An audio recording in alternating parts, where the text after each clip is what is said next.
நம்ம இன்னைக்கு சாய் சூரஜ் ஹெர்பல் ப்ராடக்ட்ஸ்லேருந்து நான் இன்னொரு சேனலும் ஓப்பன் பண்ணியிருக்கேன். அதாவது சாய் சூரஜ் கிரிக்கெட்ஸ். அதுவும் இதே சேனல் தான் கம்பைன் ஆகி வரப்போகிறது. இன்னைக்கு நம்ம எப்படி பவுலிங்கும் பேட்டிங்கும் எப்படி ப்ராப்பராக பண்ணுறது பார்க்கலாம். என்கிட்ட ஒரு பால் இருக்குது, நான் இப்போ பண்ணலாம்.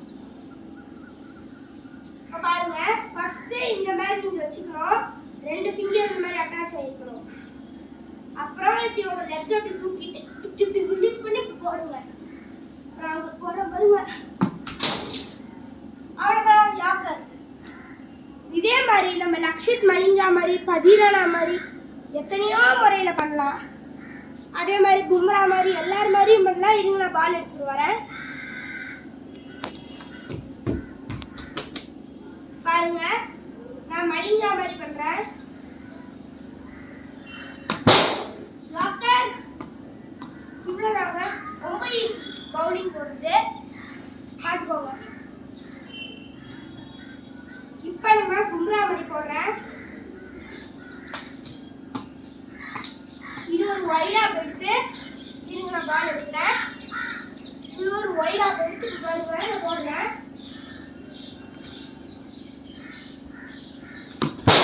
அவுட். அவ்வளோதான். இப்போ வந்து நம்ம பேட்டிங் பற்றி பார்க்கலாம். நான் பேட் எடுத்து வந்திருக்கேன்.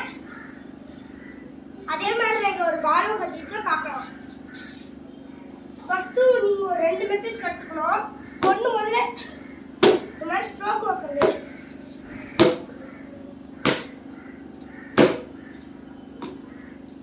அவ்வளோதான். இந்த மாதிரி நீங்கள் கற்றுந்தாலே இப்போவே எவ்வளோ பால் போட்டாலும் ஈஸியாக பூந்து வந்து 6-4 நீங்கள் ஸ்கோர் பண்ணலாம். இப்போ பாருங்க, நான் என்ன மாதிரிலாம் அடிக்கிறேங்கிறத. Let me start. First ball மட்டும் டாட்டா எடுத்து 6. Just it is the 6.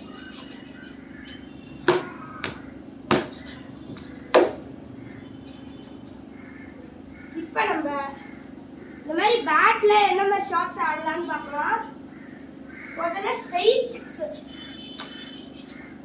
எப்படின்னா பால் இங்கே வரும், இப்படி 6 அடிக்கலாம்.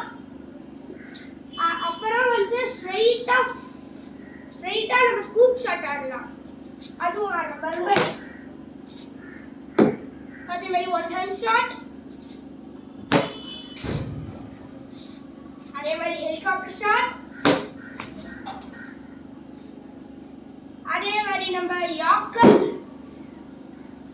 இந்த மாதிரி போட்டிங்கன்னா பால் இங்கே அடிச்சு ஸ்டெப்பில் அடிச்சிடும். அதனால் நீங்கள் இந்த மாதிரி வைக்கிறது உங்களுக்கு சேஃப்.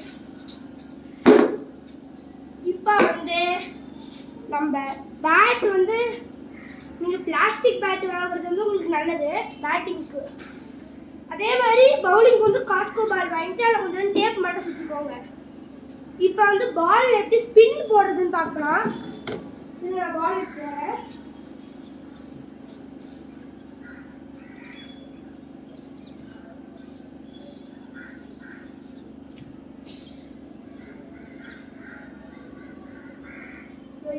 பால் எடுத்து வந்துடுறேன். அப்புறம் ஸ்பின் எப்படின்னு நான் உங்களுக்கு சொல்லித்தரேன். முதல்ல ஸ்பின் போடுறதுக்கு இந்த மாதிரி பால் வச்சுக்கிட்டு இப்படி விடணும். அதே மாதிரி லக்ஷித் மலிங்கா மாதிரி யாக்கர் போடுறதுன்னா இந்த மாதிரி எடுத்துக்கிட்டு இப்படி வச்சு விட்டுருணும். அவ்வளோதான் யாக்கர். இன்னைக்கு நம்மளோட சேனலோட இன்னையோட வீடியோ இவ்வளோதான். நாளைக்கு மீதி பார்க்கலாம். Please subscribe to our channel.